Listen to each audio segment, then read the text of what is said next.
and welcome back to the Origin Summer Preview 2015. I'm Eric Summerer here with Hassan from Eagle Gryphon Games, and we're looking at a monster here. This is Clockwork Wars. This is your game. This is my first design, and I am thrilled to show it off. So Clockwork Wars is a area control game for 2 to 4 players. It's got a steampunk veneer to it. I really like steampunk. It's something I've always been interested in.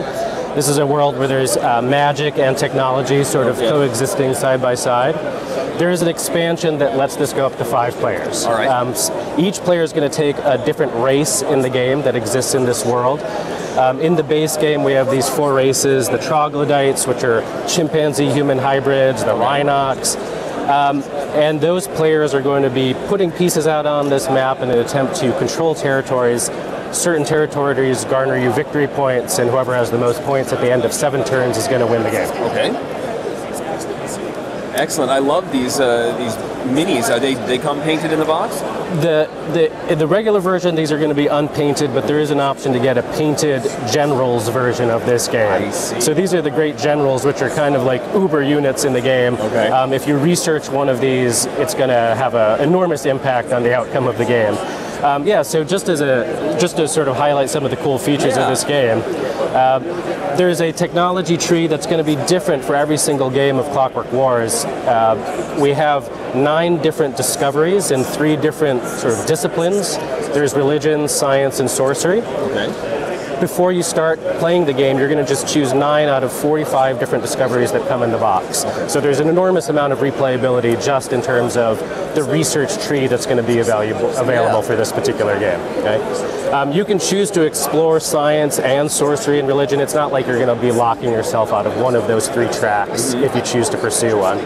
And in addition, you can always research these great generals, which are, like I said, going to have a big influence on the outcome of the game. Yeah. Okay? In terms of what makes it different than a lot of area control games, this game features simultaneous and hidden deployment. So instead of players sort of going in a you go, I go fashion where you put your units out on the board, everyone actually makes their decisions about where to put their units in secret on this pair. Order sheet here. That's right, right. So it's kind of like diplomacy in that sense. You write down your orders. Each of the tiles in the game has a unique ID tag.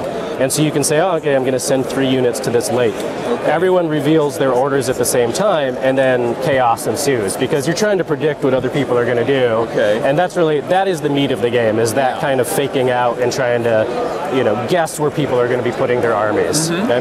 And just to point this out, this is kind of a cool design feature. The tiles are double-sided.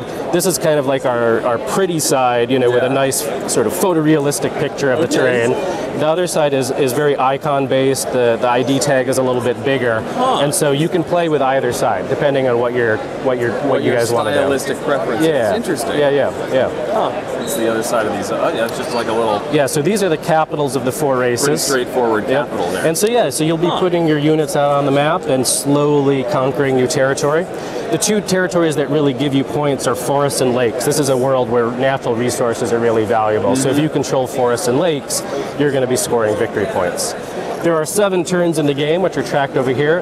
This is a game that typically runs about an hour and a half. It's very fast moving. That's fast for this amount of stuff. Yeah, I wanted to create an epic feeling game with a little bit of civilization building, but that can play in an hour and a half. To me, that's like a real sweet spot in terms of area control games.